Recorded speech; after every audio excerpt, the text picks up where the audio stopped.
So, have you ever been in the midst of a conversation, like a juicy conversation with a friend or a family member, and then they drop an insane one liner? Okay, so that's exactly what happened to me in a mastermind with some amazing, amazing, amazing women. It was such a crazy one liner that I had to bring it to the show. Yeah, I'm taking a very private conversation and making it public. I'm putting my ego on the line. Okay, I'm doing it for you guys. So, as you can see by the title, you already know what it's about. This idea that being fat and being broke intersect. It's profound. It's profound. And there's a lot of context here, but I want to give a disclaimer before we bring my wonderful guest on that we all know culturally, being fat and things of that nature is very sensitive. So I just want to put out there that this is not the kind of overweight and obesity that has medical implications. This is the kind of overweight type of vibe where maybe you're not someone who's caring for yourself properly, someone who has just been lazy about taking care of your overall health. I mean, I'm in that range. Someone who is trying to go to the gym, be consistent so that I can live a more healthy life. So I'm so excited to bring in our guest today. She is a NBHWC certified health and wellness coach. She also is a accountability coach for a weight loss company, and she's also my amazing cousin. You guys welcome Aja Russo. Woo, woo, woo, woo, woo. I really need to have like some kind of sound effect because when I like bring people in, I'm like, yeah. That makes me so Okay, happy. That's so exciting. so I'm gonna dive right into it. So Aja, during our mastermind, you said these words. I mean, I maybe I paraphrase this a little bit because I like language. I like playing around with language and sometimes being explicit because it's more fun that way. But you said that there's some kind of intersection between being overweight and being broke. Okay, I need you to explain this. Okay, so yes, there is a lot of intersection, a lot of parallels. I feel like, when you are overweight and when you're overspending, which is how people become broke a lot of the times, most of the time, um, it's the person trying to use something outside of themselves to fix something inside themselves. And so I look at that as a parallel. Like, it's kind of the same problem. You are trying to fix something that's, on the inside going on with you with something on the outside. So when it comes to overspending, we are buying stuff, we are consuming, trying to make ourselves feel better by buying, a cute pair of shoes or a super cute purse to make us feel better. Maybe we had a bad day. Maybe we are just super stressed. Maybe we're tired. We're Oh just my God, you're listing a lot of things that I can relate to. we're doing so much in our lives and we're just like, I need something to make me feel better, to make me feel like I am, you know, uh wealthy, free, joyful. All of these things we're looking for, but we're looking in the wrong places. And so the same thing happens when you overeat. Or when you're just kind of like eating because you're bored or eating because you are sad. It's like you're using the food to kind of soothe yourself.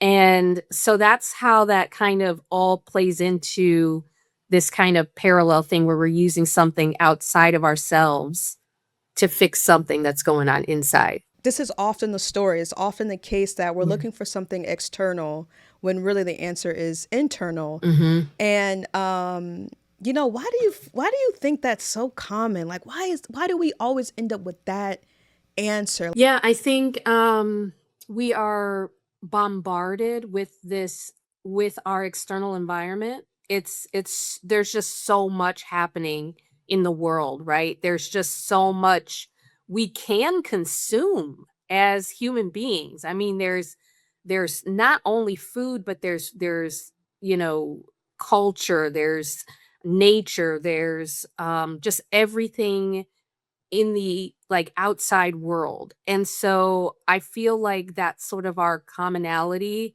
is that we're just bombarded with so much going on, and it's exciting to be alive, and it's exciting to see all these different things that you can do and experience. And I think that it's difficult for a lot of us to sit with ourselves and just kind of be with ourselves and not be so involved in the world and what's going on outside and what's going on, you know, in our environment, and trying to experience this and trying to experience that. It's like the busyness of it all. And so if we can just kind of rein it back and just sit with the fact that we are bored or the fact that we are sad or whatever emotion we're feeling, because that's what it's about. It's the emotions that we're feeling, and we don't know how to deal with them, or we don't know, or we don't want to deal with them. And so we look for something. We look for something, you know, like, well, let me, you know, eat this piece of cake because I deserve it. You know, that's kind of like our thinking. Um and instead of just sitting with the emotion and kind of understanding or just letting it be there instead of trying to get rid of it with something. That's where I find the commonality is. That's why we do what we do. Okay, you're adding a layer here. This idea of sitting with yourself, which I have come to learn that idea is scary to a lot of people. You know, being with their own thoughts. And then sometimes when they're with their thoughts, they don't know how to like almost like probe themselves. Like they don't know what questions to ask. They don't know, you know, if they should they be writing things down? You know, should they be meditating? Should they be just literally just sitting and looking at a wall and thinking? You know, like so in your practice, you know, what could you offer to people who are like, okay, like I definitely am someone who gets, you know, really stimulated by, you know, external motivations. If I want to sit down and be with myself and my thoughts and, you know, do what you as a specialist are offering, how do they do that? Well, there's a couple different ways in which you can sit with yourself and you know, try to understand what's going on internally. So there's meditation. And that is something that people can practice. And really, all that is just finding a quiet place where you're undisturbed and just, you know, kind of taking some time to watch what's going on internally. Just watch your thoughts. You don't have to stop them, um, but just watching what's going on, how you're feeling, noticing, taking note of what's going on with your body, what's going on with your mind. Another thing that they can do is to kind of just write things down. So, journaling is a very therapeutic way to sit with yourself and to see the thoughts that you're having about food, about money. You know, those things, they surface if you just kind of go within and just sort of ask yourself the question, why do I, you know, eat when I'm not hungry? Am I eating when I'm not hungry? Why do I spend money I don't have? How have I ended up this way? Where do these behaviors stem from? These are questions that people can ask themselves when they take the time to sit down with themselves and just be with themselves. Oh Um gosh, yeah, and which requires radical honesty. yes. Radical honesty. Yes, but you're being honest with yourself, which I feel like is a little bit easier than trying to be honest with like someone outside of you. So like, you know, a partner or friend.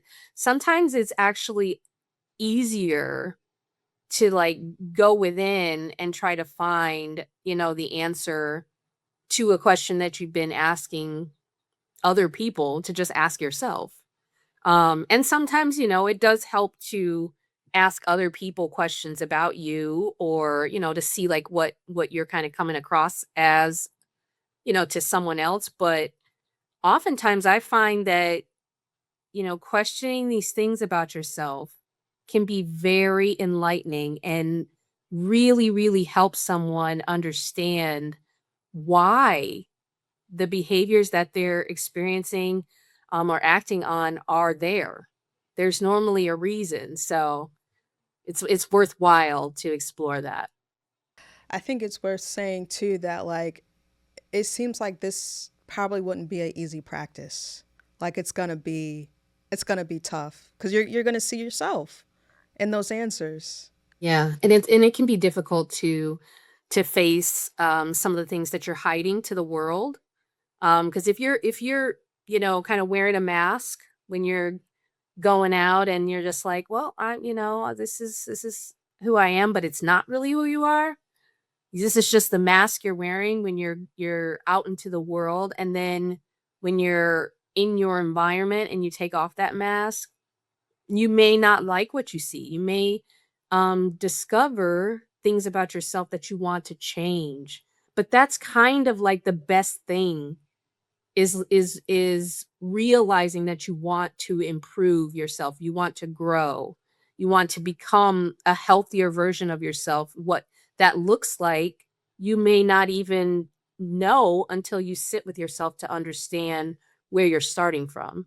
Um, with some of the clients that you do see, because you're, accountability coach at a weight loss company, what do you see that the common, is there like one common problem? The most common problem that I see people wanting to change about themselves is they are using food for a reason other than what it's supposed to be used for.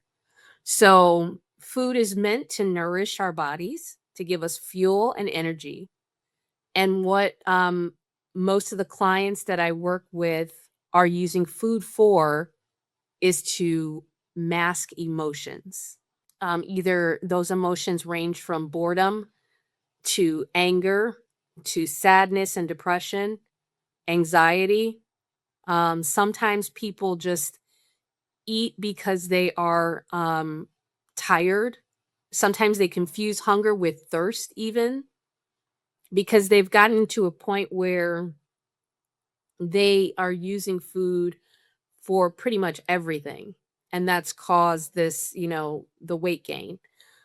And, there are other factors that play into, weight gain, but this is like the common thing that I'm hearing from a lot of the clients that I work with, is just that they use food for, masking emotions and trying to feel better. Oh gosh. And this is why like I wish we had like we spend a lot of time in school and working.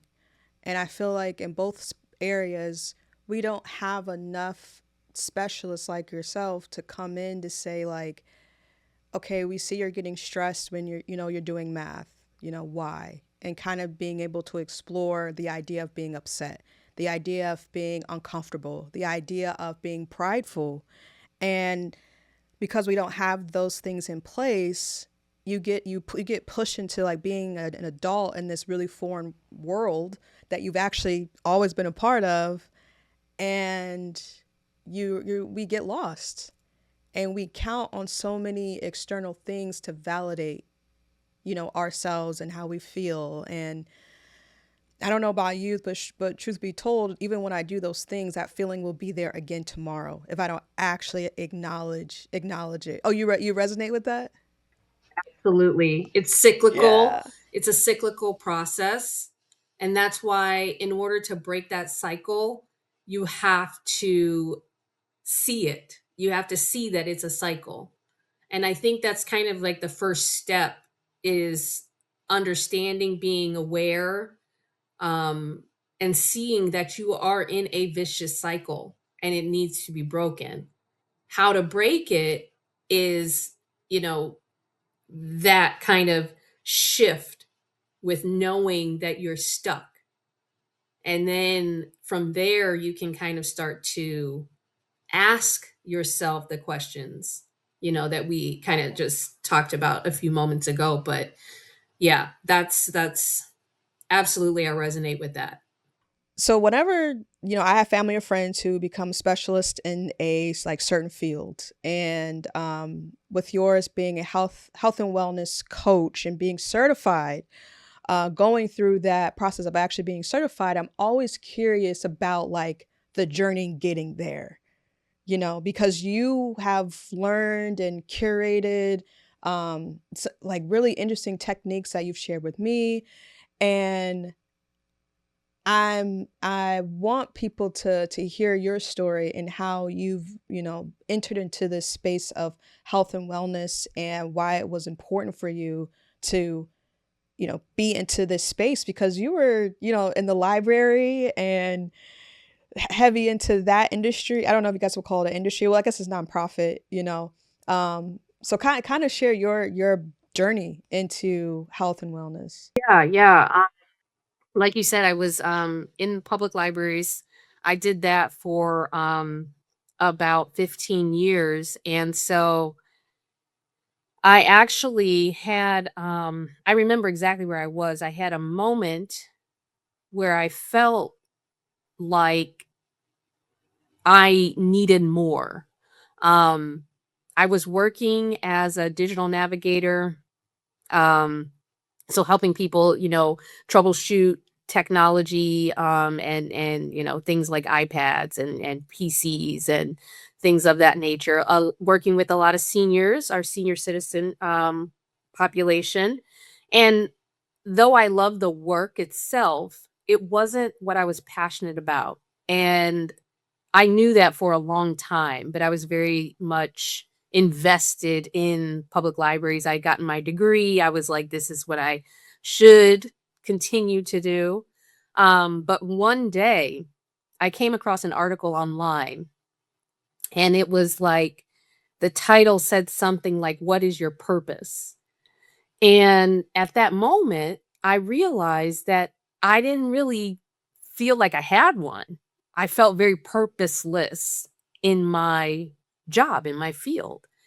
And I didn't feel like I could go anywhere else or grow. And I always want to improve. I'm kind of like obsessed with like self-help books because I'm always trying to figure out like what it is to be alive and how to be healthy and how to be wealthy and how to be happy and joyful in whatever you do.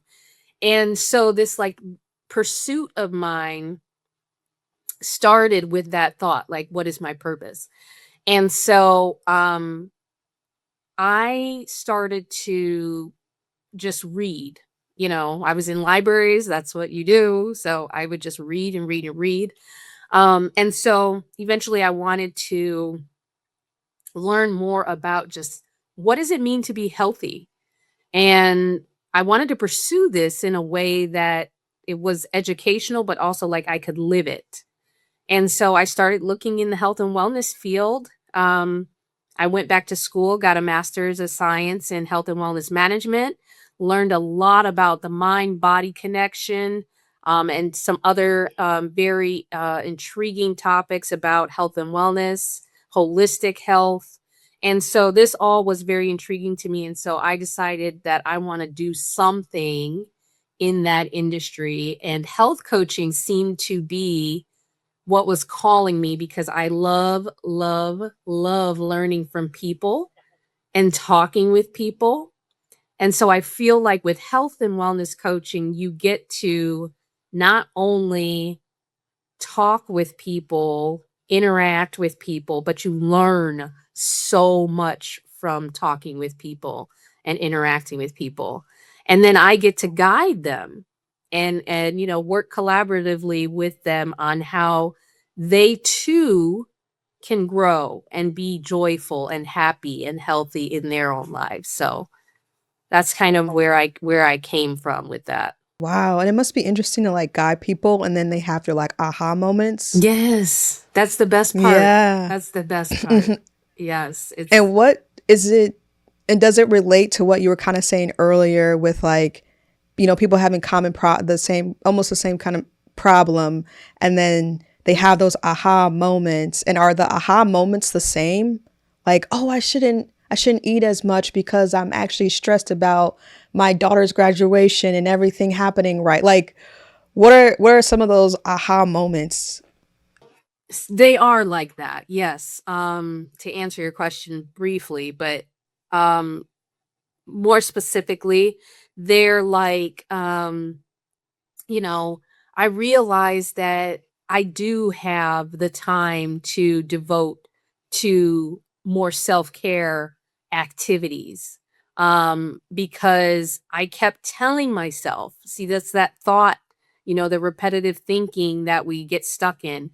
That I don't have time. I'm too busy. I've got the kids. I've got this. I've got work. I've got, there's just too much going on. And people get into that, Mental narrative. yes, where they're telling That they themselves this all the time, every day. I'm so tired. I'm so busy. Man, am I tired today? I am so busy. How was your day? How you doing? I'm just busy. So it's like we say this to ourselves and we stay busy. It's not a lie. We stay busy, but then it's like they'll realize, in our coaching sessions that, oh, wait, if I ask them a question about, well, what's possible for you? What would be possible if you weren't busy? Let's place you in a environment where you're not busy. Let's say you don't have to work, you don't have to, do this or that. What would your life look like? And so then that gets them thinking mm, about, imagining. They're yes, imagining. yes. And that's when they start to think about things. And then they're like, wait, I actually have an hour for lunch on my at work. I could use that time to meditate, or I could use that time to go for a walk because I really enjoy being out in nature. And there's their self-care right there. So it's those kinds of moments that people do have. They realize something that's always been there. They've just told themselves the same narrative over and over again, and they have to change that. Gosh, this is so good. I know I keep saying that after everything you say, but seriously, because I remember a friend slowing me down when I was like before I was in my burned out phase. When I was working a lot, I remember he slowed me down and he was like, "You are not busy."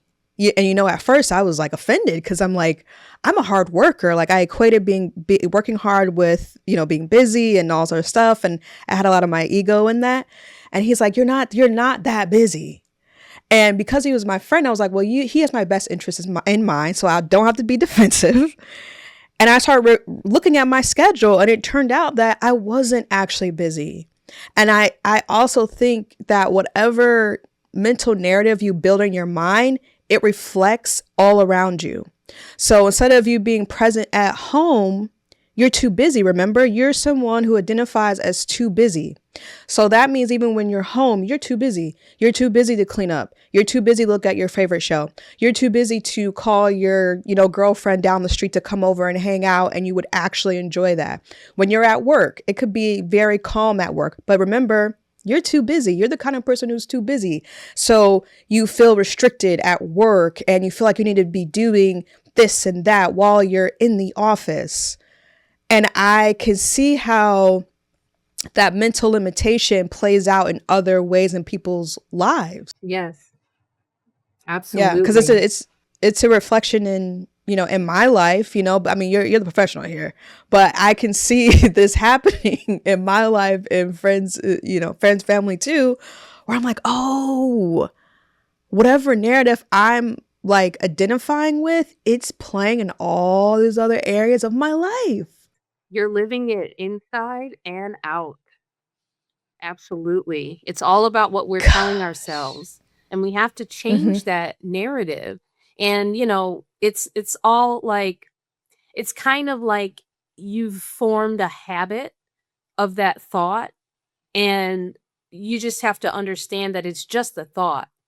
You don't have to follow that thought. You don't have to believe in it. You can change it at any moment. We have that power within ourselves to Mm. change our thinking. And so once you do that, and sometimes it's like you get to a point where you've had enough. Sometimes you get to a point where you're like, is that true? Is this true what I'm telling my am I really this tired? I keep saying I'm so tired. Oh my gosh, I'm so tired.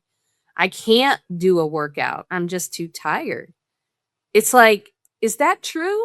You know? And so sometimes it's just asking that question, is this true? Um, that really kind of it wakes you up. It's almost like you're just asleep, and just following this habitual thought day after day.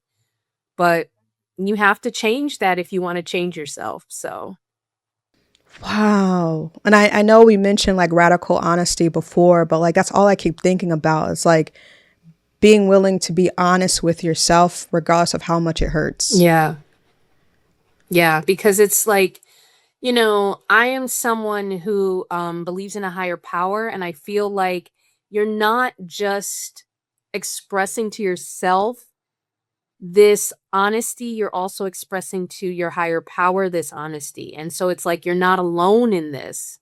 And so I feel like once you kind of look yourself in the mirror and you express this honesty to yourself and to your higher power, you almost like immediately are like, I have a a friend, I have a support, I have someone else to help me to get past this habitual thought or this habitual behavior.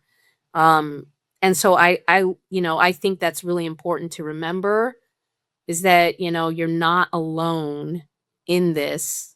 And so it's almost like a comfort to think that way. Yeah. Yeah.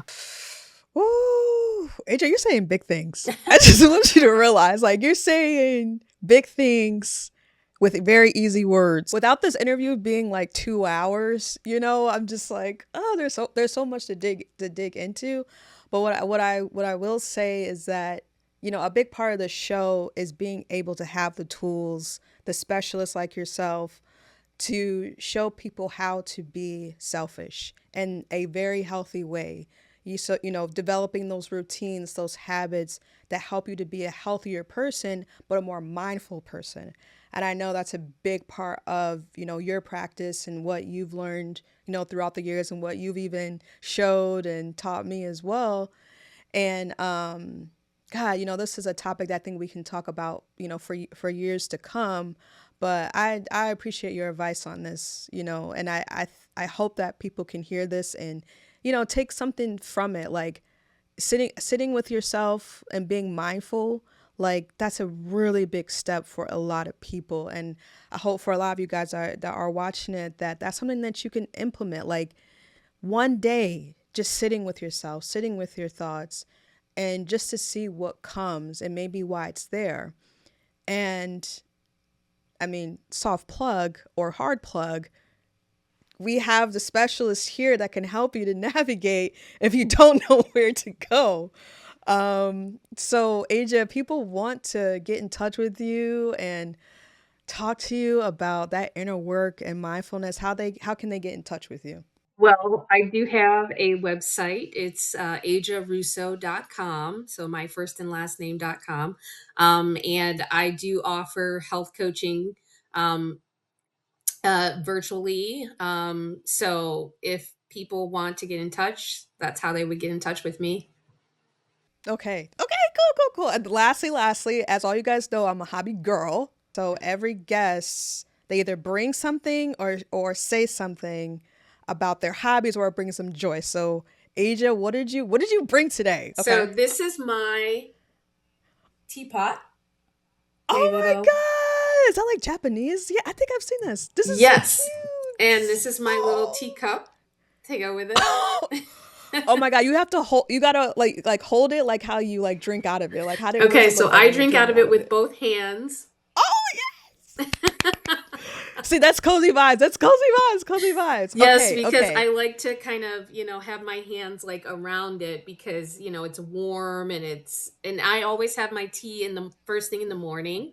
So it's a very, it's just like very therapeutic, and also like it helps get, I think, like my body and digestive system kind of going with the warm liquid and everything. And tea is just so cozy.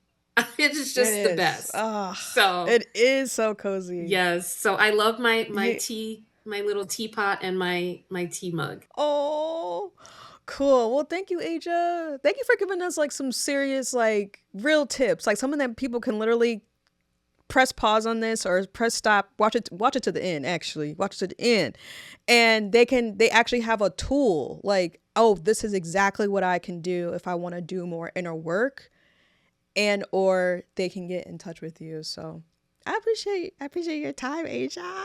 Thank you so much.